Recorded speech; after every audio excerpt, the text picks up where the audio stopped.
آل محمد وعلى أهل بيته الطيبين الطاهرين ولعنة الله على أعدائهم أجمعين. أما بعد، فقد قال الله الحكيم في قرآن الكريم وقوله الحق.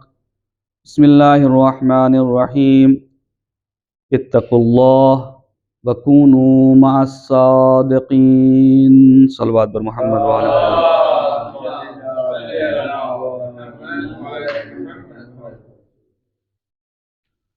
آج کا یہ جلسہ اور ہمارا بیان، اس سفر کا آخری بیان، آپ سب کے شکر گزار ہیں کہ آپ حضرات نے اپنا وقت اور محبتیں دیں اور اپنی چند معروضات میں نے آپ کے سامنے پیش کیے تمام جلسے میں.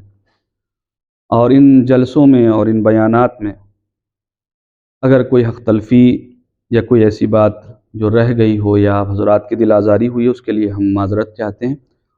اور ساتھ ہی ساتھ آپ حضرات سے درخواست کرتے ہیں کہ اگر کوئی بات پسند آئی ہو تو اپنی دعاؤں سے ہمیشہ نوازتے رہیں، اور آپ سب کی جانب سے ہم بارگاہ معصومہ میں انشاءاللہ نائب الزیارت رہیں گے اور دعا گو رہیں گے.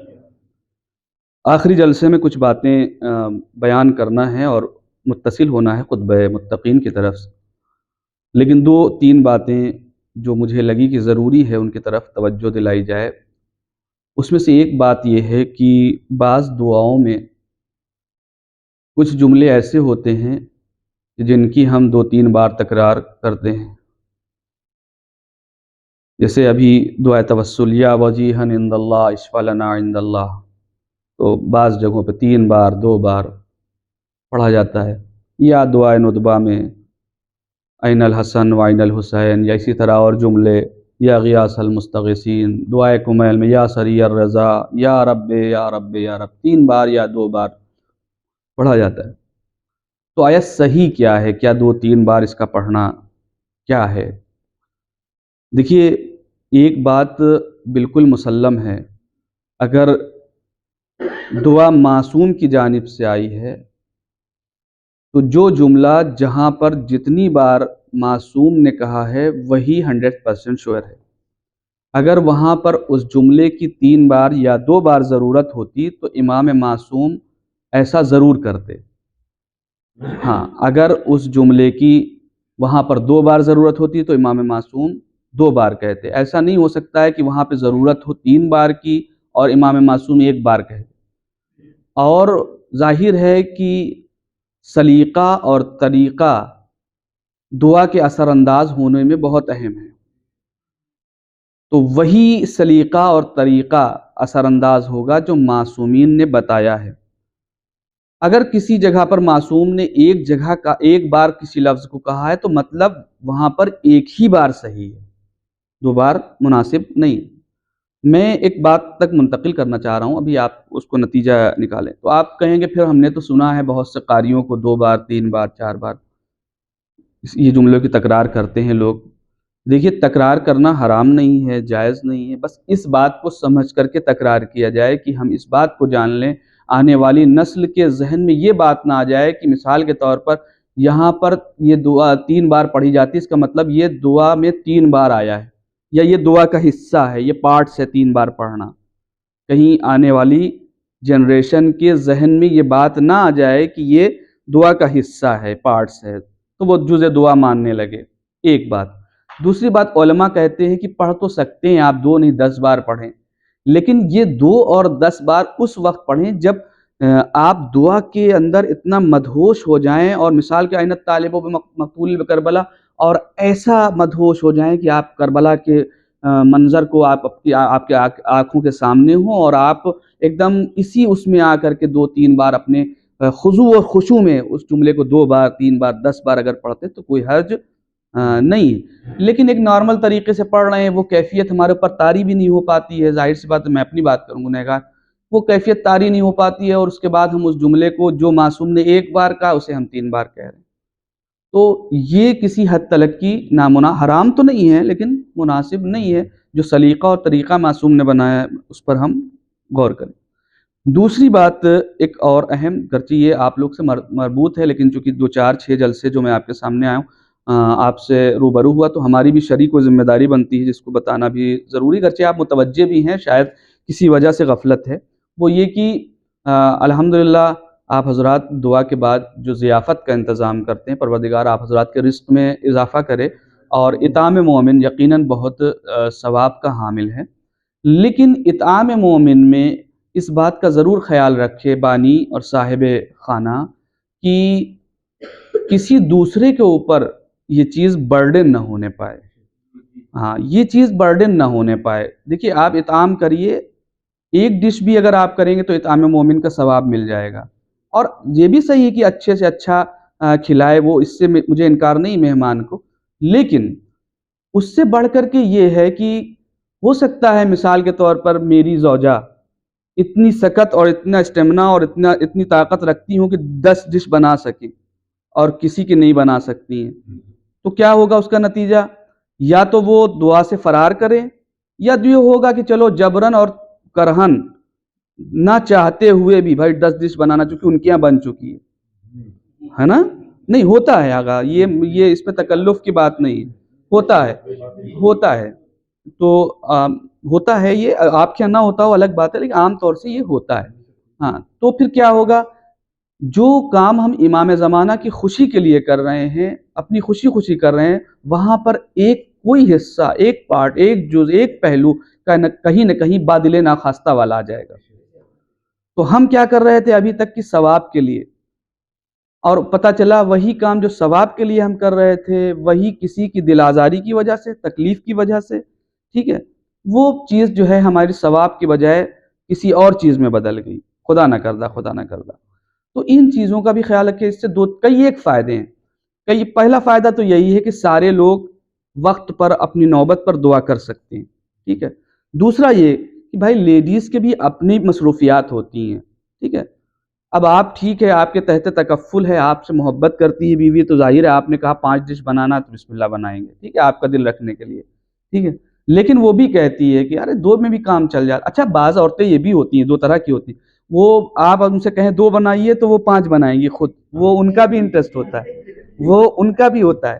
لیکن میں اس زاویے سے بھی دیکھ رہا ہوں کہ اپنی گھر کی خواتین کو بھی سمجھانے والا ہے کہ ٹھیک ہے، مومن کا اطعام 2 ڈش میں 1 ڈش میں ہو سکتا ہے، اسی پیسے کو اگر آپ لوگ کسی اور اچھے مد میں لگائیں، اس کو اتنا ہی بجٹ آپ نکال لیں دعا کے لیے، دعائے ندبہ کے لیے، اتنا بجٹ ہمارا ہے، اسی بجٹ میں آپ 2 ڈش کر کے باقی پیسہ اگر بچا لیں، اس سے زیادہ اگر ضرورت کا کام ہو، کسی مثال کے طور پر ایسا بچہ جو تعلیم نہیں حاصل کر پا رہا ہے، اسی پیسے سے ہم اس بچے کی تعلیم کا انتظام کر دیں، کیونکہ میں جانتا ہوں بہت سے ابھی طالب علم اور اسٹوڈنٹس ایسے ہیں جن کی زندگی گزارنا مشکل ہو رہا ہے کہ کیسے اخراجات اپنی اسکالرشپ پہ کیسے چلائیں، کیسے اپنی زندگی۔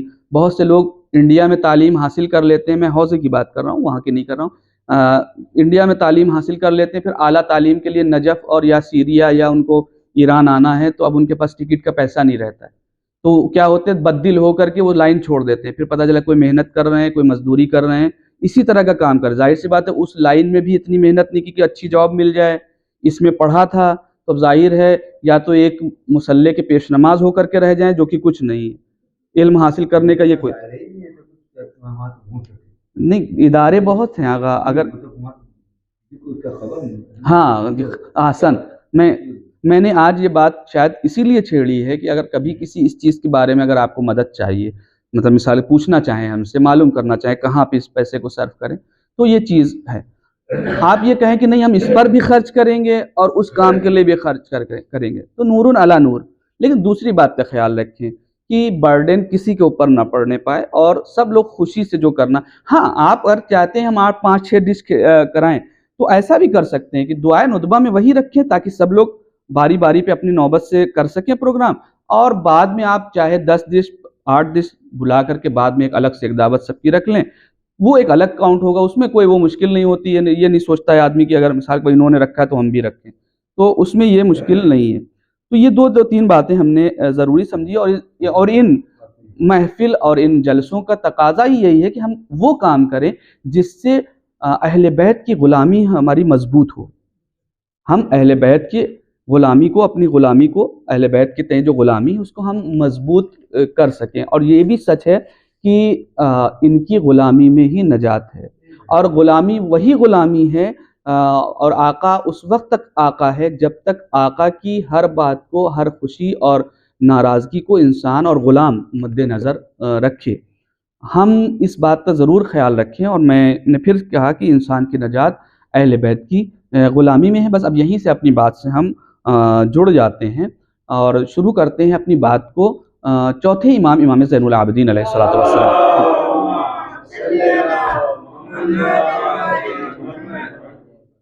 امام زین العابدین علیہ الصلوۃ والسلام پر جو مظالم کربلا میں پڑے، میں یہیں سے متصل ہو جاؤں گا اور آپ کو ایک لمحے فکریہ دوں گا کہ جو مظالم کربلا میں دشمنوں کی جانب سے پڑے وہ اپنی جگہ پر ہیں، لیکن کچھ مظالم ایسے ہیں جو جان انجان میں نادانی اور نادانستہ طور پر ہماری طرف سے ان پر ڈھائے جاتے ہیں۔ سب سے بڑا ایک ظلم یہ ہے کہ اس چوتھے امام کی جو ولادت 15 جمادی الاول کو ہے، اس ایام فاطمیہ کو کچھ لوگوں نے افراط اور تفریط کا ذریعہ بنا لیا ہے کہ وہ ولادت چھپ کر کے رہ گئی امام کی۔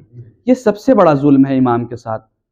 ظاہر ہے انڈیا اور پاکستان میں یہ مشکل آ گئی ہے۔ ایران وغیرہ میں کیا ہے، چلیے ٹھیک ہے 15 دن وہ لوگ اگر مناتے بھی ہیں یا دو روایت پورا مسلسل 15-20 دن مناتے ہیں، تو ان کے ہاں چوتھے امام کی ولادت دوسری تاریخ میں منائی جاتی ہے، یعنی 5 شعبان کو منائی جاتی ہے۔ ایک ولادت تو آپ 5 شعبان کو یا تو منا لیں، ایسا نہ ہو کہ فاطمیہ کی وجہ سے آپ نے ولادت کو ہی کینسل کر دیا۔ تو یہ بھی ایک امام پر ظلم ہے۔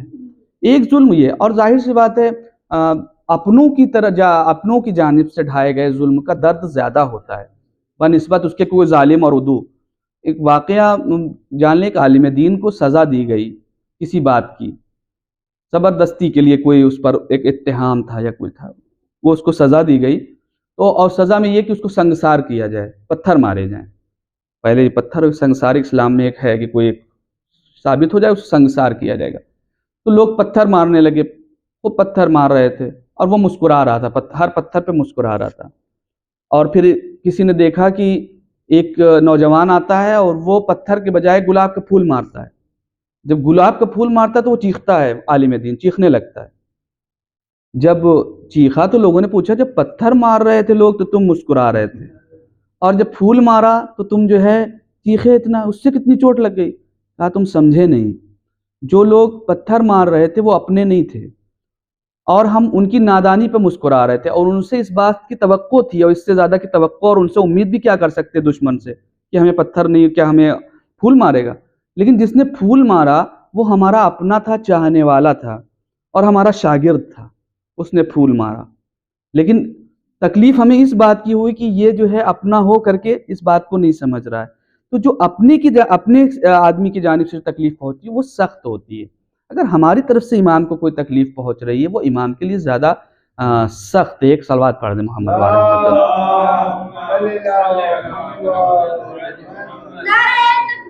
اللہ اکبر، یا رسول اللہ، یا علی، نعرہ صلوات، اللہم صلی علی محمد۔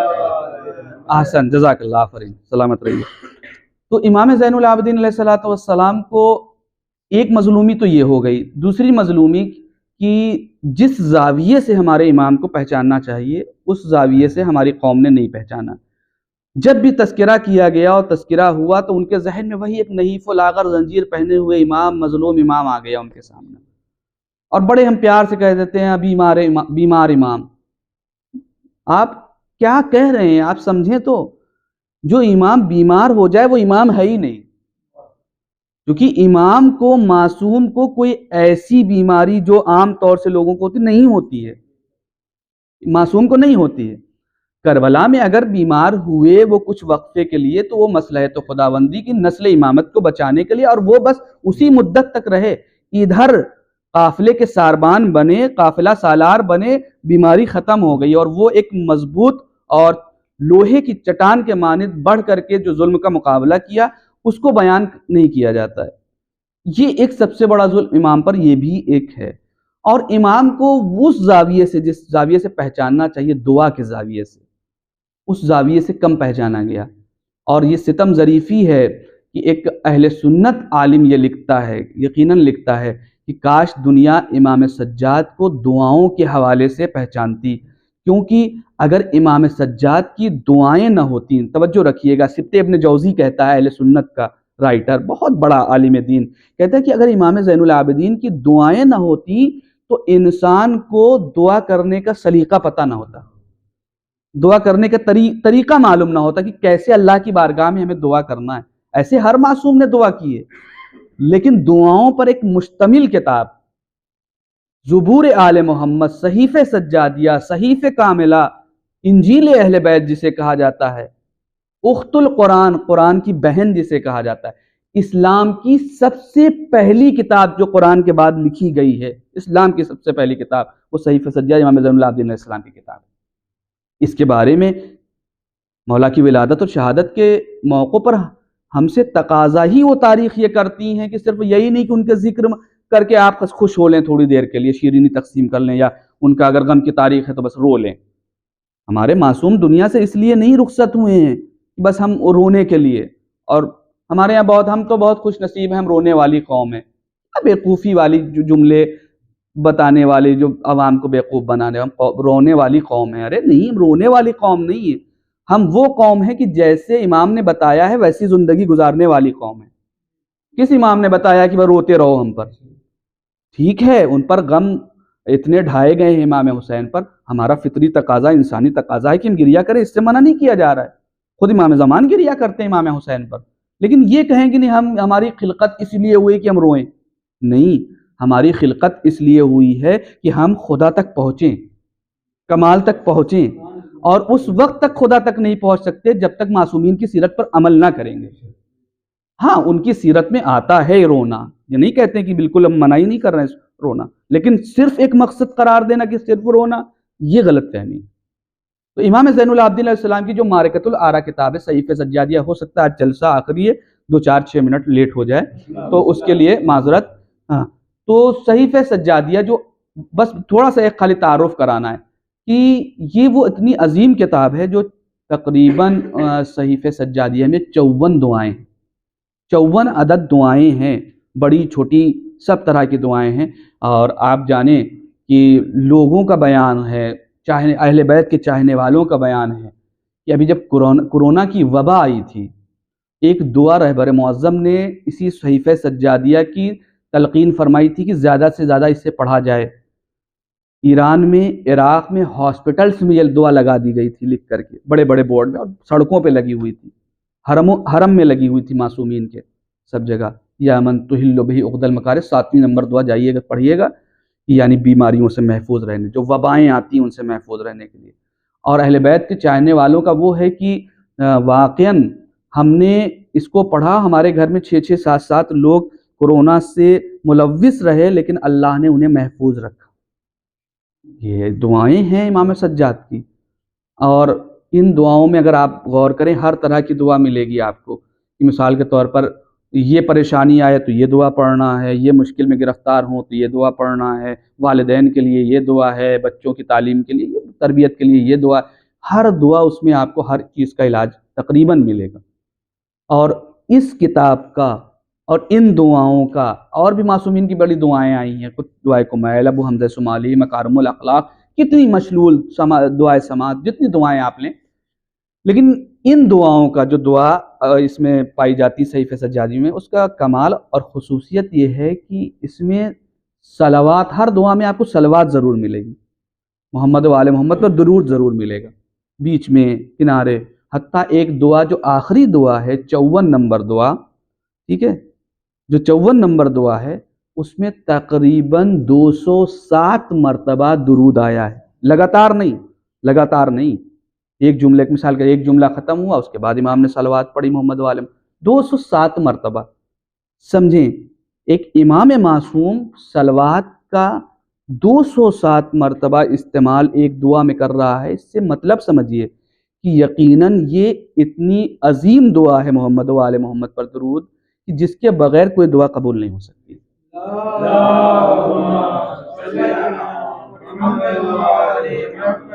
تو یہ ہے دعا کا کرشمہ، یہ ہے امام سجاد۔ بس میں زیادہ وقت ہوتا تو صحیفہ سجادیہ پہ گفتگو کرتا، یہ انشاءاللہ آپ حضرات کے حوالے ہے کہ اگر وقت ملے تو ضرور اس کتاب کو دیکھیں، پڑھیں۔ اور یقیناً اضافہ ہوگا علم کے ساتھ ساتھ آپ کے کردار میں۔ اور ظاہر ہے ہم لوگ جو دعا پڑھتے ہیں یا جو بھی کار خیر انجام دیتے ہیں، جہاں ہماری ایک نیت رہتی ہے وہ یہ کہ حصول ثواب، اور یقیناً اللہ ثواب دیتا ہے، اس میں دو رائے نہیں ہے، لیکن اس ثواب کو محفوظ کرنا بھی ایک سلیقہ اور طریقہ ہے۔ ایک سائل ہے، میں جلدی سے، ابراہیم تمہارے لیے ایک سٹوری پڑھنا پڑ جاتی ہے وہ ہر جلسے میں ہم کو، کوئی بات نہیں، اگر کہو تو پڑھیں، نہیں تو چھوڑ دیں۔ ابھی تک ہم جو بیان کر رہے تھے سن رہے تھے غور سے، کیا اچھا کیا بیان کیا تھا؟ اگر آپ کو وقت ملے تو آپ ذرا سے کتاب پڑھا کیجیے۔ جزاک اللہ، شاباش، احسن۔ کون سی کتاب کی میں بات کر رہا تھا؟ کون سی کتاب کا نام؟ ہاں، صحیفہ سجادیہ۔ ایک صلوات پڑھ دے محمد والے۔ احسن۔ جلسے اور بیان اسی طریقے سے ہونا چاہیے کہ بچوں کا بھی فائدہ ہو اور بڑوں کا بھی فائدہ ہو۔ تو ثواب تو اللہ ہمیں بہانے سے، یہ کرو تو یہ ثواب، یہ کرو تو یہ ثواب، حتیٰ ماہ رمضان میں آپ دیکھیں کتنی دعائیں، اعمال کتنے آتے ہیں، حتیٰ قرآن آپ ایک آیت پڑھیے پورا قرآن کا ثواب، یہ دعا پڑھیے اتنے حج کا ثواب، کیوں رکھا ہے اللہ نے؟ اس پر ایک بحث الگ ہے، اور اس ثواب کو حاصل کرنا اور اس کے بعد اس کو بچانا ایک مسئلہ، یہ بہت اہم۔ اللہ ثواب دیتا ہے، دو رائے نہیں، لیکن ہمارے پاس اس کو محفوظ کرنے کا سلیقہ۔ ایک سائل ہے اور ایک بادشاہ جو بہت بڑی سلطنت کا مالک ہے، اور ایک دن اپنے باغ میں، گارڈن میں بیٹھا ہوا بڑے اچھے اشعار پڑھ رہا ہے اور بہت ہی انجوائے کر رہا ہے، اور اس اشعار پڑھتے پڑھتے ایک شعر پڑھا جس کا مفہوم یہ تھا، مطلب یہ تھا کہ یقیناً میں بڑا خوش قسمت بادشاہ ہوں کہ میری حکومت میں کوئی ایک بھی پریشان حال نہیں، کوئی ایک بھی فقیر نہیں، کوئی ایک بھی سائل نہیں۔ بہت خوش ہو رہا تھا اور اسی نشے میں پڑ رہا تھا، مدہوش تھا، اور اپنے اوپر رشک بھی کر رہا تھا اور ایک طرح کا تکبر بھی کہہ لیجئے۔ تو بادشاہ جب تک تکبر نہ ہو تو وہ بادشاہ کیسا؟ ہاں، لیکن ہمارا سلام ہو وہ بادشاہ جنہیں ہم اہل بیت کہتے ہیں، ساری بادشاہت ہونے کے بعد ان کے یہاں تکبر کہیں نہیں ملے گا، کیونکہ وہ جانتے ہیں کہ تکبر صرف خدا کو زیب دیتا ہے اور کسی کو زیب نہیں دیتا ہے۔ تو خیر وہ اپنا اشعار پڑھ رہا تھا، اسی بیچ میں اسے آواز سنائی دی کہ میں فقیروں میں سے ایک فقیر ہوں، کوئی ہے میری مدد کرے، میں سائلوں میں سے ایک سائل ہوں، کوئی میری مراد کو پوری کرے، میری جھولی بھرے۔ ابھی تلک جو یہ اشعار پڑھ رہا تھا اس کا نشہ چکنا چور ہوا اور کہا رہے یہ میری سلطنت میں بھی کوئی فقیر ہے؟ کہا ہاں بھیا۔ کہا ٹھیک ہے، اپنے کارندے کو بھی جا بلا کے لاؤ۔ اسے بلا کے لائے گا۔ کہاں رہتے ہو؟ آپ ہی کی بستی۔ میری بستی میں؟ کتنے سال سے؟ 30 سال سے۔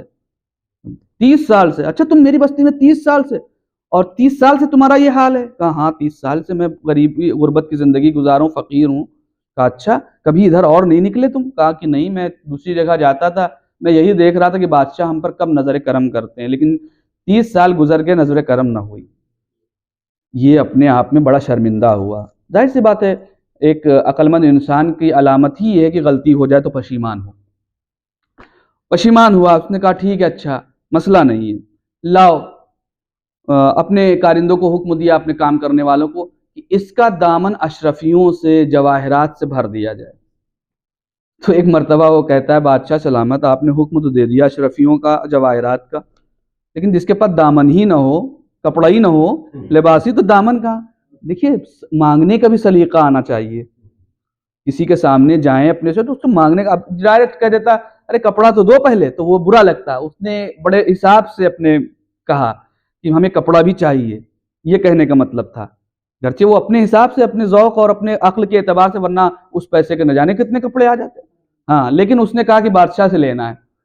اس نے کہا کہ بتائیے جس کے پاس کپڑے ہی نہیں تو اس کا دامن کہاں سے ہوگا؟ بادشاہ سمجھ گیا کہ مسکرائے، کہا چلو تم کو کپڑے بھی دیے جائیں گے۔ نہ جانے کتنے کپڑے دیے، مال اچھا خاصا لے کر کے 2-3 کارندے لے کر کے پہنچانے گئے، اتنا مال مل گیا۔ اور اب اس کی زندگی کیسی گزرنا چاہیے؟ بہت اچھی نا؟ ہاں، گزری۔ اور اس کے بعد پھر بادشاہ اپنے کاموں میں لگ گیا، یہ اپنی زندگی۔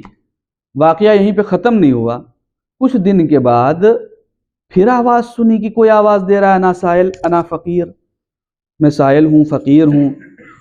کہا دیکھو اب کون ہے؟ بادشاہ نے کہا جب لے کر آیا وہی آدمی، پھر یہ آیا ہوا ہے، اب کیا ہونا چاہیے؟ بادشاہ نے پھر اس کو دے دیا۔ کہا نہیں. لوگوں نے کہا بادشاہ سلام اسے کچھ دے دیں. کہا نہیں نہیں اسے اب کچھ نہیں دینا ہے. کہا کیوں؟ پہلے آیا تھا تو بہت. کہا پہلے یہ ضرورت مند تھا تو میں نے اسے دے دیا. ہاں اور نہیں لالچ نہیں ضرورت. اب یہ جو آیا ہے تو اس نے اپنے مال کو برباد کر دیا. مطلب یہ ہے کہ اس کو خرچ کرنے کا طریقہ اور سلیقہ نہیں پتا ہے. یہ سلیقہ نہیں جانتا ہے. ہم نے تو اس کو بے پناہ دے دیا تھا کہ وہ زندگی بھر کھاتا, لیکن اسے پتا نہیں تھا اسے کیسے استعمال کرنا ہے, اس نے برباد کر دیا.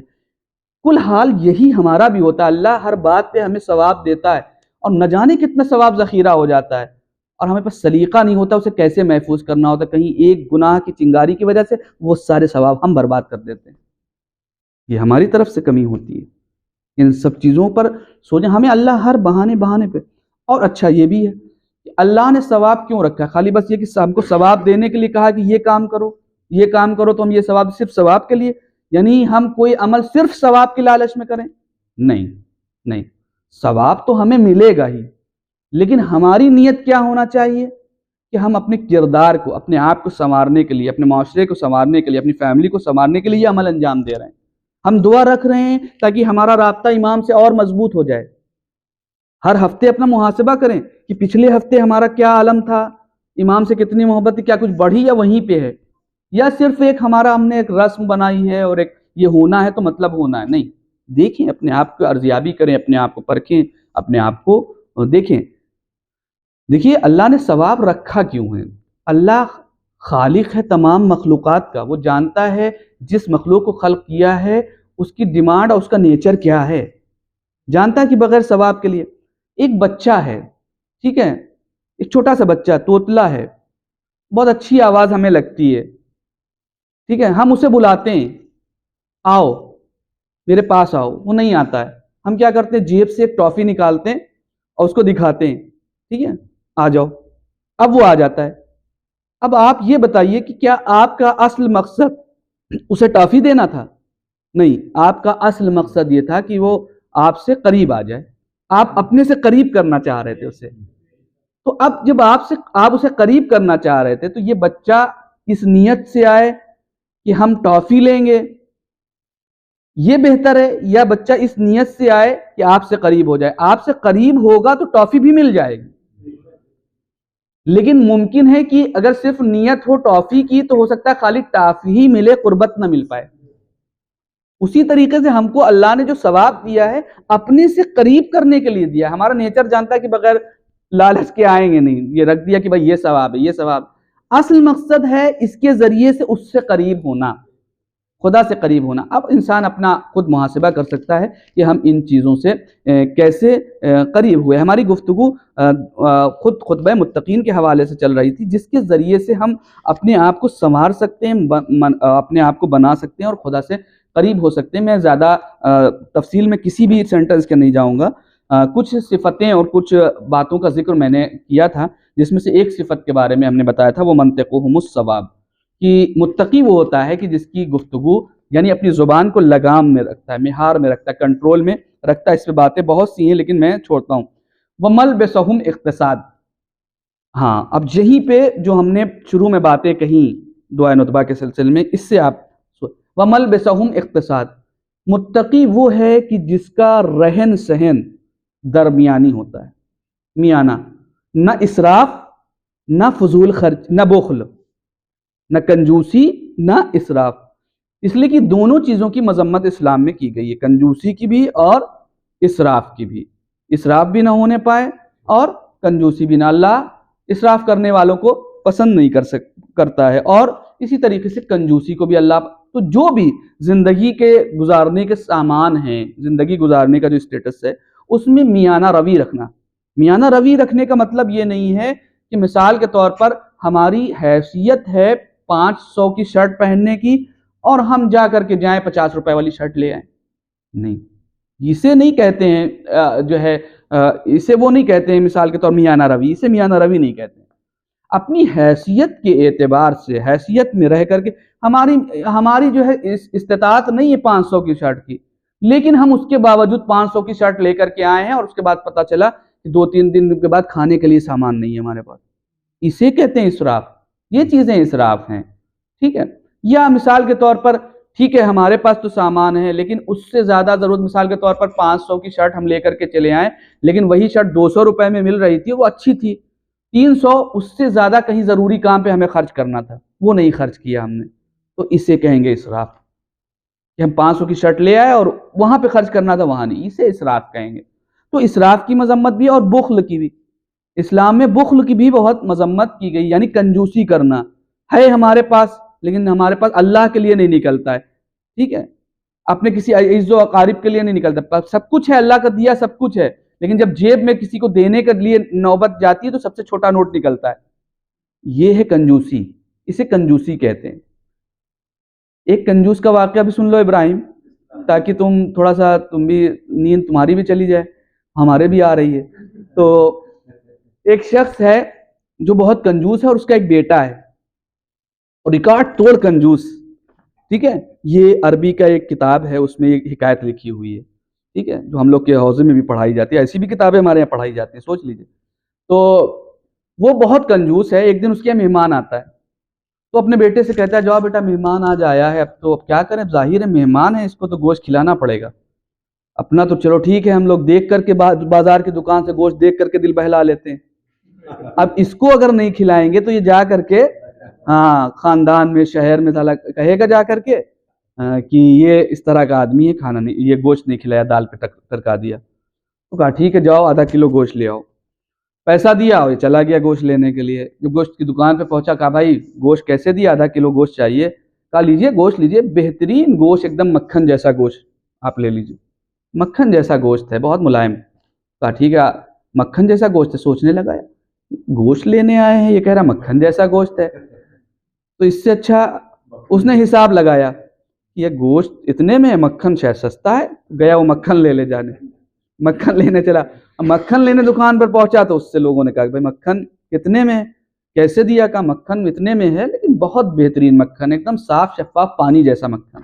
تو اس نے کہا کہ یار مکھن اتنے میں اور پانی فری میں، تو پانی لیا اور گھر چلا آیا۔ یہ باپ نے پوچھا بھائی کیا ہوا، لے آئے گوشت، کہا کہ نہیں اب گوشت تو نہیں لایا، چونکہ میں پہلی جگہ گیا تو گوشت والے نے کہا کہ بھائی مکھن جیسا، تو میں مکھن کی دکان پہ گیا اور حساب کتاب لگایا کہ مکھن جو ہے پانی جو ہے مکھن سے سستا ہے، ایک دم فری ہے، تو میں پانی لے کر کے چلا آیا، لہذا نہیں۔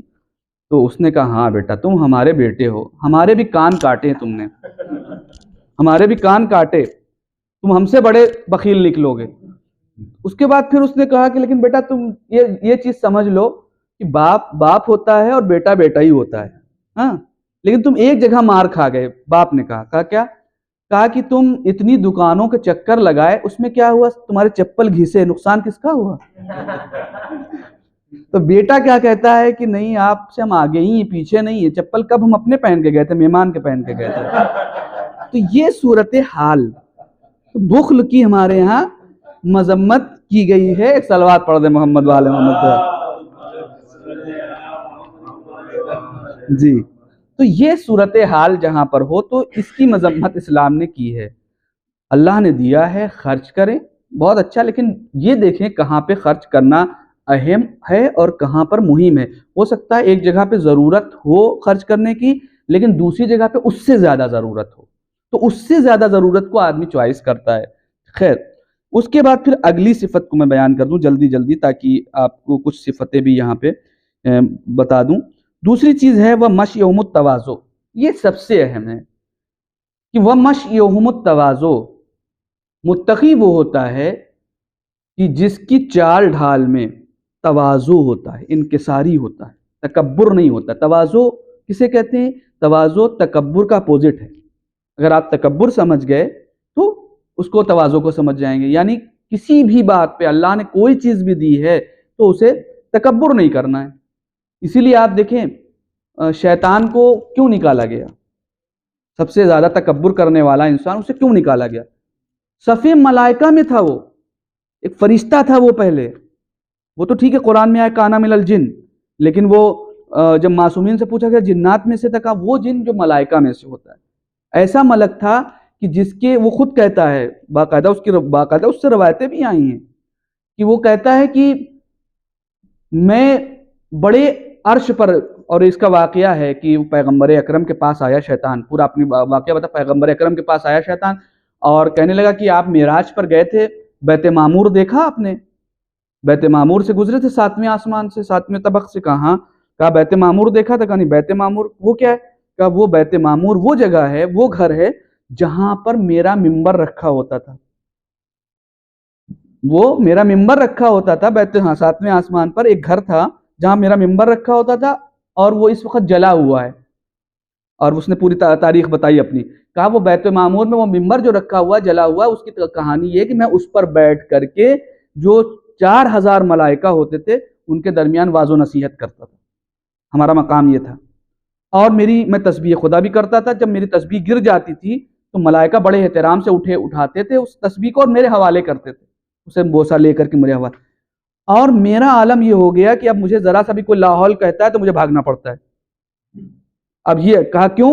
کہا کہ اسی تکبر کی وجہ سے، میں نے تکبر کیا تھا اور اللہ کے حکم کی سرپیچی کی تھی، اور اس کی مخلوق، ایک عظیم مخلوق کا سجدہ نہ کرنے کی وجہ سے مجھے نکالا گیا۔ اور پھر میں نے کہا کہ یہ تکبر اتنی واقعاً بری بیماری ہے کہ جس کے لیے رسول خدا کہتے ہیں، اللہم صلی علی محمد و آل محمد، کہ اگر تکبر اللہ کی نزدیک جائز ہوتا، اللہ کے نزدیک جائز ہوتا، تو پھر پروردگار عالم ہم انبیاء کو یا ہمارے اوصیاء کو تکبر کرنے کی اجازت دیتا۔ ہم انبیاء، لیکن ہم کو اجازت نہیں دی گئی، اور یہ صرف زیبا دیتا ہے اللہ کو تکبر کرنا، کیونکہ ہم تکبر کس بات پہ کریں گے؟ امام علی علیہ السلام فرماتے ہیں کہ جب تکبر، اللہم صلی علی محمد و آل، امام فرماتے ہیں کہ تکبر جب بھی آئے تو انسان کو یہ سوچنا چاہیے کہ اس کی ابتدا اور انتہا کیا ہے۔ امام فرماتے ہیں کہ تعجب ہے اس انسان پر جو تکبر کرتا ہے اور یہ بھول جاتا ہے کہ اس کی ابتدا ایک نطفے سے ہے اور انتہا نجس مردار سے، یعنی وہ جب پیدا ہوا تب نجس تھا اور جب مر جائے گا تب نجس ہو جائے گا۔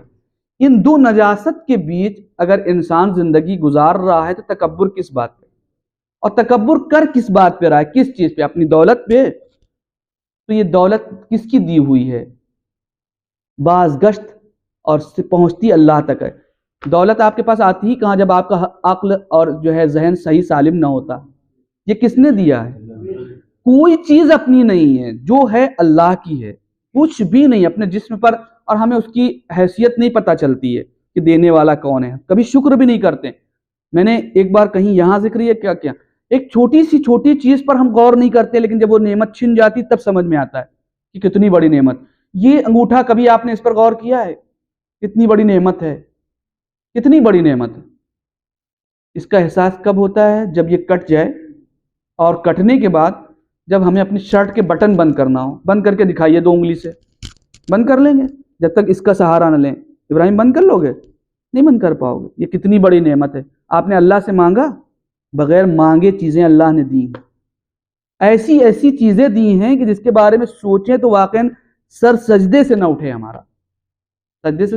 اسی لیے امام زین العابدین علیہ السلام کے بارے میں ملتا ہے، کیونکہ مولا کی ولادت گزری، ان کا بھی حق ادا ہو جائے، کہ راستے سے گزر رہے ہوتے تھے، جہاں پر کوئی نعمت یاد آ جاتی تھی کہ اللہ نے یہ دیا ہم کو، فوراً سجدے میں چلے جاتے تھے۔ یہ کتنی بڑی نعمت، اللہ کے شکر کا سجدہ کرتے۔ تکبر کو منع کیا گیا اسلام میں، اس سے سب سے بری خصلت بتائی گئی ہے، اور اس کو دور کرنے کے لیے اسلام نے طرح طرح کے طریقے بھی بتائے ہیں۔ اسلام نے زندگی گزارنے کے چھوٹے سے چھوٹے، بڑے سے بڑے طریقے بتائے۔ بھائی واش روم میں کیسے جانا ہے، کون سا پیر رکھنا، مسجد میں کیسے داخل ہونا ہے، گھر میں داخل ہونا ہے تو سلام کر کے داخل ہونا ہے، واش روم میں بایاں پیر رکھنا ہے، مسجد جانا ہے تو دائنا پیر رکھنا۔ یہ کیوں سب بتایا؟ تاکہ انسان ایک واقعی انسان بن سکے۔ کیوں بتایا؟ اسی لیے تکبر نہ ہے، اس کے لیے بھی بتایا ہے کہ دیکھو جب تم کہیں مجلس میں داخل ہو تو سبقت کرو سلام میں، تاکہ تمہیں نہ ہم آئے ہیں ہم سلام کیوں کریں، لوگ جو بیٹھے وہ ہم کو سلام کریں۔ اسی لیے کیا کہا گیا؟ تم بعد میں آ رہے ہو تو بعد میں آنے والا وہاں بیٹھنے والوں کو سلام کرے۔ کیوں رکھا گیا؟ تکبر نہ ہے۔ دوسری چیز کیوں؟ آپ گاڑی پہ سوار ہیں، حکم کیا ہے اسلام کا؟ جو لوگ تمہارے جاننے والے نیچے مل رہے ہیں، پیدل جا رہے ہیں، ان کو گاڑی پہ چلنے والا، گاڑی پہ سوار انسان سلام کرے. نہیں آپ کے اندر یہ نہ ہے کہ ہم تو اس پہ بیٹھے ہوئے ہیں گاڑی پہ، ہم کیوں سلام، یہ سلام کریں ہم تو نیچے، تاکہ تکبر نہ آنے پائے. اس سے منع کیا ہے. اور اس سے واقعاً بڑی مذمت، اس کی بڑی روایتیں اس میں آئی ہیں. ایک دو روایتیں بیان کر کے اور نکل جائیں گے آگے.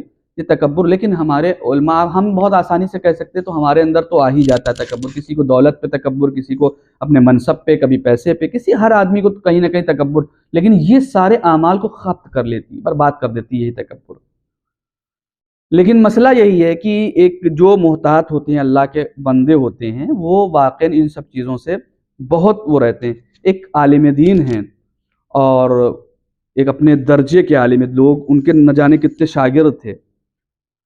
تو ان کی شادی ایک ایسی عورت اور ایک ایسی زوجہ سے ہوئی جو نہایت ہی چرب زبان، اور چرب زبان تو چھوڑیے، چرب دست، ہاں وہ ہاتھ بھی صاف کر لیتی تھی.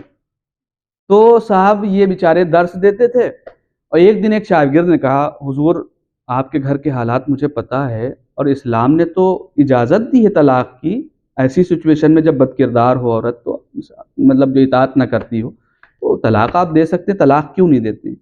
بڑی اچھی بات کہی کہ طلاق میں اس لیے نہیں دیتا ہوں کہ اتنے ہزار طلاب بیٹھتے ہیں ہمارے درمیان، بات کرتے ہیں، درس میں شریک ہوتے ہیں، تو ذرا بھی شائبہ ہمارے اندر تکبر کا آنے لگتا ہے کہ ہم اتنے بڑے عالم ہیں، تو ہم اپنی اوقات پھر خود یاد کر لیتے ہیں، ابھی جا کے ہمارا کیا عالم ہونے والا ہے، تو کس بات پہ تکبر کر رہے ہو، کس بات پہ تکبر. تو یہ محتاط عالم دین کا. لیکن یہی تکبر انسان کے بڑے بڑے اعمال کو ختم کر لیتی ہے. جناب عیسیٰ علیہ السلام کا ایک واقعہ اور سن لیں، ایک رات واقعہ کہ جناب عیسیٰ علیہ السلام ایک عابد سے ملنے کے لیے گئے ایک صحرا میں، ٹھیک ہے، اور بات ہی کر رہے تھے کہ ادھر سے ایک نوجوان آ رہا تھا. جب یہ نوجوان آ رہا تھا تو اس عابد کی نظر پڑی، اور عابد نے دیکھتے ہی اس نوجوان کی طرف، یعنی نوجوان کو جیسے ہی دیکھا، وہ دور تھا، جناب عیسیٰ سے کہا کہ آپ دعا کر دیں. تکبر نہیں آنا چاہیے، نہ عبادت پہ تکبر، نہ کسی چیز پہ تکبر. تو جیسے ہی دیکھا اس نوجوان کو، تو جناب عیسیٰ سے کہا کہ آپ نبی خدا ہیں، میرے لیے دعا کریے کہ میں اس نوجوان کے ساتھ محشور نہ ہوں، یعنی مجھے اللہ اس کے ساتھ نہ رکھے جنت میں، اس کے ساتھ نہ رکھے، اس نوجوان کے ساتھ. تو ایک مرتبہ جناب عیسیٰ کو حکم ہوا کہ اس سے کہہ دو کہ اللہ نے تمہاری دعا قبول کر لی ہے اور تم اس کے ساتھ نہ رہو گے. یہ جو نوجوان آ رہا تھا اپنے دل میں یہ سوچ رہا تھا کہ میں جا رہا ہوں آگے، ایک عابد بیٹھا ہے اور ایک نبی خدا بیٹھا ہے. شرم سے یہ شرمسار تھا کہ ابھی عابد ہم سے پوچھ لے گا یا نبی خدا پوچھ لیں گے کہ تم نے یہ کام چھوڑے کہ نہیں چھوڑے، کیا ہوا، گناہ چھوڑے کہ نہیں، تو میں کیا جواب دوں گا. یہ نادم ہو رہا تھا اپنی غلطی پہ، اور اللہ سے معافی کی طلب کر رہا تھا، توبہ کر رہا تھا. اور اسی اثنا میں وہ قریب ہو گیا. جناب عیسیٰ نے کہا کہ دیکھو، اس کی دعا، تمہاری دعا تو قبول ہو گئی، لیکن ذرا سے وہ جو آ رہا ہے اس سے پوچھو. تو جب وہ آیا تو اس سے پوچھا کہ کیا معاملہ ہے تمہیں اتنا بڑا مقام اللہ نے کیسے دے دیا؟ اس نے کہا ہمیں نہیں معلوم کیسا مقام. جناب عیسیٰ نے پورا بتایا کہ اس عابد نے یہ چاہا کہ تمہارے ساتھ نہ رہے، تو اللہ نے یہ حکم دیا کہ بالکل تم اس کے ساتھ نہیں ہو، اور تم کو اللہ نے جنت مقام دے دیا، جبکہ اس عابد کے مطابق تم بہت گنہگار ہو. تو اس نے کہا یقیناً میں گنہگار تھا، اپنی غلطی پہ نادم تھا. اور عابد کو یہ پیغام دیا گیا کہ تم اپنی عبادت پہ مغرور تھے، اللہ نے تمہارے تمام اعمال کو رد کر دیا ہے، لہذا تمہارا حساب و کتاب فرعون، حامان اور شداد کے ساتھ ہو. تم متکبر تھے. تو ہر طبقے میں آپ کو متکبر، لیکن تکبر اس میں کچھ رکھا نہیں ہے. بس میں نے آپ کی زحمت کو 2-3 باتیں اور بیان کر کے ختم کیا. ایک عالم دین اور ایک اور وہ سوار ہوئے کشتی پہ. کبھی کبھی ہوتا ہے نا، کبھی علم پہ غرور، ہم کو اتنا آتا ہے، لاؤ دیکھیں دوسرے کا امتحان لیتے ہیں. اور ایک یہ ایسا عالم دین تھا جو علم نحو کا ماہر تھا. علم نحو گرامر، عربی کی گرامر ہوتی ہے، بہت ایکسپرٹ تھا. یہ کشتی پہ سوار ہوا، اور کشتی پہ جب سوار ہوا تو بیٹھتے ہی جو کشتی چلانے والا تھا، بادبان جس کو کہتے ہیں، اس سے پوچھا کہ یار تم اتنے سال کے ہو گئے، کچھ علم نحو وغیرہ آتی ہے تم کو؟ ہاں علم نحو آتا ہے. اس نے کہا کہ حضور میں تو یہ کام کرتا ہوں، کہاں علم نحو. پوری زندگی تم نے برباد کر ڈالی اور علم نحو نہیں حاصل کیا، کچھ نہیں حاصل کیا. پھر تم نے، وہ بیچارہ شرمندہ ہوا، چپ ہو گیا. تھوڑی دور کشتی چلی تھی کہ ہچکولے لینے لگی، موج میں آنے لگی، طوفان آنے لگا۔ اب ظاہر سی بات ہے جو مولانا صاحب بیٹھے تھے ان کی ہوا خراب، یہ بڑا مطمئن تھا۔ اب اس کا وقت تھا، اب یہ بادبان کا وقت تھا، پوچھا یہ بتائیے آپ کو تیراکی آتی ہے یا نہیں آتی ہے؟ تیراکی آتی ہے؟ کہا تیراکی تو نہیں آتی۔ کہا پوری زندگی گزار دی، جس کو اسلام نے مستحب قرار دیا آپ نے وہ نہیں سیکھا۔ علم نو تو مستحب بھی نہیں قرار دیا، تیراکی تو مستحب قرار دی ہے۔ جو شیر کے آگے سواؤ شیر آتا ہے تو یہی ہوتا ہے۔ ایک سلوات پڑھ دیں محمد وآل محمد۔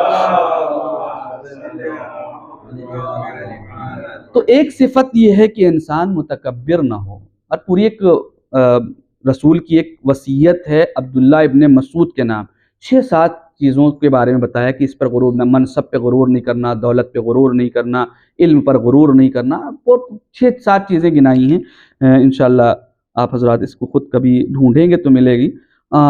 متقی کی دوسری صفت میں سے جلدی جلدی میں اور بیان کر دوں کہ غضوا ابصارہم اما حرم اللہ علیہم، اور یہ اپنی نظروں کو، متقی وہ ہے جو اپنی نظروں کو ان چیزوں سے بچاتا ہے، ان چیزوں سے محفوظ کر لیتا ہے جو اللہ نے حرام قرار دی۔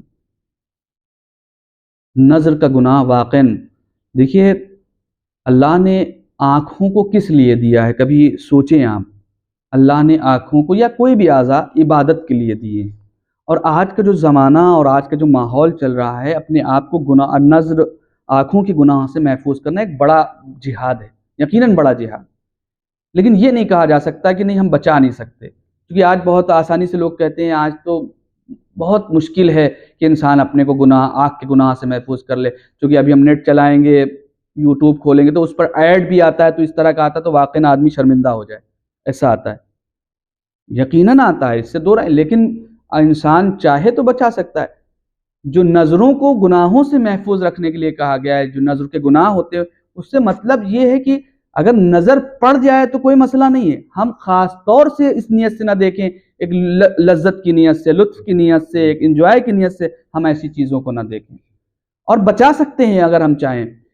ایک عالم دین کے پاس اس کا شاگرد آتا ہے، مولانا میں روز آپ کے درس میں شرکت کرنے آتا ہوں، اور بازار سے میرا گزر ہوتا ہے، اور یہاں پہ سب بازار میں نامحرم عورتیں ہیں، اور میری نظر چلی جاتی ہے اور میں گناہ میں مبتلا ہوتا ہوں، اور میں بچا نہیں پاتا ہوں۔ کیسے بچاؤں؟ نہیں بچا پاتا ہوں، اور ممکن بھی نہیں بچایا جا سکے۔ عالم دین نے کہا کیوں ممکن کیوں نہیں ہے؟ ممکن ہے لیکن تم چاہتے نہیں ہو۔ کئی دن یہ بات ہوتی رہی، پھر اس نے کہا کوئی علاج بتائیے۔ کہا ٹھیک ہے بتائیں گے، دن بتائیں گے انشاءاللہ۔ ایک دن ایک عالم دین نے کہا، اسی عالم دین نے اپنے شاگرد سے کہا دیکھو میں تمہیں ایک پانی کا ڈبہ دے رہا ہوں جو کھلا ہوا ہے، پانی کا ڈبہ دے رہا ہوں جو کھلا ہوا ہے، اس پانی کو سر پہ رکھ کے بازار کی طرف سے آپ کو آنا ہے، اور ایک بوند پانی اس میں سے نہ گرے، ورنہ میں چھلکے نہیں، ورنہ میں سزا دوں گا۔ یہ کہتا ہے کہ میں نوجوان کہتا ہے، یہ طالب علم کہتا ہے میں لے کر کے آیا اور ایک بوند پانی بھی نہیں گرا۔ میں لے کر کے عالم دین سے کہا کہ چلیے میں نے تو آپ کا حکم مانا، لیکن آپ مجھے دوا تو بتائیے میں اپنے کو کیسے گناہوں سے محفوظ رکھوں۔ کہا علاج تو میں نے تم کو بتا دیا، تم متوجہ نہیں ہوئے۔ کہا کیا؟ کہا تم اس بازار سے گزرے اور اتنا سنبھل کے گزرے کہ ایک بوند پانی نہیں گرا، ایک قطرہ پانی نہیں گرا، تو کیسے ممکن ہے تم کہتے ہو کہ ہم اپنے کو گناہ سے محفوظ نہیں رکھ سکتے؟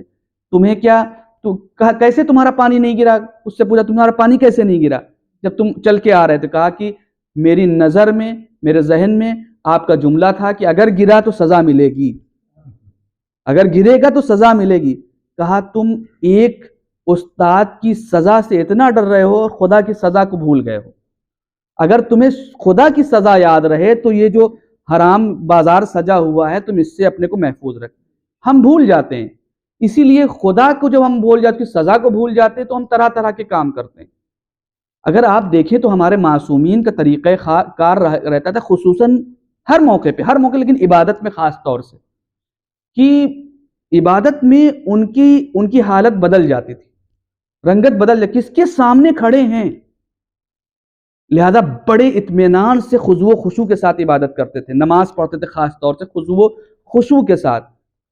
ہم کیا ہے، ہمیں 3 رکعت نماز پڑھنا ہے، بس جتنی جلدی ہو سکے بھاگ جائیں پڑھ کر کے، ہم یہ بھی نہیں سوچتے ہیں کہ کون سی نماز تیز پڑھنا ہے، کون سی نماز دھیرے پڑھنا ہے. ہم تیز پڑھنے والی نماز بھی دھیرے دھیرے پڑھ لیتے ہیں. حرام ہے یہ چیز. جان بوجھ کر اگر کوئی کرتا ہے اس کام کو کہ وہ نمازیں جسے تیز پڑھنا چاہیے، جسے ہم کہتے ہیں جہری نماز، یعنی مغرب کی 2 رکعت شروع کی اور عشاء کی 2 رکعت شروع کی اور صبح کی 2 رکعت، انہیں تیز آواز میں پڑھنا ہے. اور کوئی کو تقوی سوار ہو کہ صاحب نہیں میں دھیرے دھیرے پڑھوں گا تاکہ کوئی ریاکاری نہ شامل ہو. یہی سب سے بڑی ریاکاری ہے کہ اللہ کے حکم کے خلاف آپ جا رہے ہیں. یہی ریاکاری. لہذا جو جیسے اور آرام سے ٹھہر ٹھہر کے، میں نے کہا کہ نماز میں انسان کیوں جلدی جلدی بھاگ جاتا ہے؟ تصور نہیں رہتا کس کے سامنے ہم کھڑے ہیں، کس کے سامنے کھڑے ہیں. اگر ہم ابھی کسی وزیر کے سامنے جاتے ہیں کسی کام کے لیے تو ہم بڑے الفاظ پہلے سے سوچ کے جاتے ہیں کیا وہاں پہ کہنا ہے ہمیں، اور بہت ٹھہر ٹھہر کے، بہت سوچ سوچ کے بولتے ہیں کہ کوئی ایسا جملہ نہ نکلنے پائے جو اسے برا لگ جائے. لیکن جو بادشاہوں کا بادشاہ ہے اس کے پاس جاتے ہیں تو جیسے چاہے چلے جاؤ، چاہے جو بول دو، کیونکہ وہ فوراً تو سزا دینے والا نہیں ہے. اس لیے ہم ڈرتے نہیں. نماز میں خاص طور سے خضوع و خشوع، اس کے معنی اور مفاہیم کا خیال رکھنا ضروری ہے. تو یہ چیز ہے کہ انسان اپنی نظروں کو استعمال کرے. مستحب قرار دیا گیا ہے کہ انسان نظروں سے کون سی عبادت استعمال کرے. نظروں سے کہا گیا ہے کہ انسان قرآن کو دیکھے. اپنی نظروں کا استعمال قرآن کو دیکھنے میں کریں، یہ عبادت ہے. اپنے والدین کو دیکھنے میں عبادت ہے. نہ جانے مصحف یعنی قرآن کو دیکھنا، اپنے والدین کو، اپنے بچوں کو پیار محبت سے دیکھنا، یہ سب عبادت قرار دیا گیا ہے. ان سب اپنی آنکھوں سے ان چیزوں کا استعمال. علماء کو دیکھنا، مگر یہ کہ وہ علماء جو واقعاً علماء آخرت والے، جن کو دیکھ کر کے آخرت یاد آئے. وہ علماء نہیں جن کو دیکھ کر دنیا یاد آئے. وہ علماء نہیں ہیں کہ جن کو دیکھیں تو ہاں یاد آئے ان کی فلاں جگہ بلڈنگ ہے، ان کی فلاں جگہ پراپرٹی. تو وہ علماء سو کہلائے ہیں روایت کی روشنی میں. برے علماء، ان کی سب سے زیادہ سزا ہوگی جہنم میں. سب سے زیادہ سزا علماء سو کی ہوگی، کیونکہ ان کو علم ہونے کے بعد برا کام کیا ہے. بس اپنی آپ کی زحمت کو تمام کیا، اور انشاءاللہ آپ حضرات اس خطبے کو، اور بھی بہت سی صفات ہیں، اس کو بھی آپ حضرات دیکھیں کہ ایک انسان اپنے کو باتقویٰ کیسے بنا سکتا ہے، ایک متقی کیسے بن سکتا ہے، اور اس پر عمل کرتے ہوئے زندگی کو اپنی گزارے. اور ہمارے پاس تو بہترین رول ماڈل ہیں متقی کے، اور حتیٰ مردوں میں ہی ہیں. عورتوں میں صدیقہ طاہرہ کی عبادت اور تقوی کا اگر عالم دیکھا جائے تو ملتا ہے کہ محراب میں جس وقت باقاعدہ بی بی کے حجرے میں ایک خاص جگہ تھی، جو محراب بنا ہوا تھا جہاں بی بی نماز پڑھتی تھی، اور جب اللہ کی بارگاہ میں کھڑی ہوتی تھی تو امیر المومنین فرماتے ہیں کہ بید کی طرح ایک جو پتلی لکڑی ہوتی ہے اور ہوا چلتی ہے تیز ہلنے لگتی ہے، ایسے کانپتی اور لرزنے لگتی تھی صدیقہ طاہرہ نماز کی حالت میں. جناب شہزادی کون ہے، لیکن خضوع و خشوع کے ساتھ نماز پڑھتی تھی. اور یہ خضوع خشوع آخر تک رہا. لیکن ایک وقت ایسا آیا کہ بی بی کھڑے ہو کر نماز نہیں پڑھ پا رہی. وہ جانتے ہیں کب نماز پڑھتی تھی؟ جب امیر المومنین گھر میں نہیں رہتے تھے. نماز کو تھوڑا سا فضیلت کے وقت سے بھی آگے کر دیتی تھی، صرف اس لیے کہ امیر المومنین کے سامنے نہ پڑھیں، ورنہ ابھی سوال تو یہی کریں گے کہ اے بی بی کیوں بیٹھ کر نماز پڑھ رہی ہیں؟ آپ تو ہمیشہ کھڑی ہو کر. پھر کیسے بی بی بتائیں گی کہ اے ابو الحسن تمہیں نہیں معلوم کہ میری پسلیوں کا کیا حال ہے؟ میری پسلیاں شکستہ ہو چکی ہیں، ٹوٹ چکی ہیں ابو الحسن. اللہ اکبر. اللہ، کیسی مصیبت گزرے ہیں بی بی پہ. 2-3 فقرے سن لیں اور زحمت آپ کی تمام کر دوں. بی بی جب دربار سے واپس آئی ہیں تو تاریخ نے جانے کے منظر کو بھی لکھا ہے اور کیسے واپس آئی ہے ویسے بھی منظر کو لکھا ہے. کیسی مصیبت گزری ہے رسول کی اکلوتی بیٹی پر. لکھا ہے تاریخ نے کہ بی بی جب گئی ہیں تو بڑی وقار کے ساتھ بہت تیزی سے چلتی ہوئی دربار میں پہنچ گئی ہیں، لیکن جب وہاں سے واپس آئی ہیں تو ذرا دور کا راستہ، تھوڑی دور کا راستہ دربار کا اور گھر کا، کافی دیر لگ گیا بی بی کو گھر پہنچنے میں، گرتی ہوئی پڑتی ہوئی. اور ایک دم جب گھر پہنچی ہیں تو گر گئی ہیں. ایک مرتبہ ابو الحسن نے سہارا دیا، اٹھایا، بی بی خیریت تو ہے؟ کیا ہوا؟ آپ کو آپ کا حق مل گیا؟ تو ایک مرتبہ کہتے ابو الحسن حق تو نہ ملا، بھرے دربار میں آپ کی زہرا کو جھٹلایا گیا.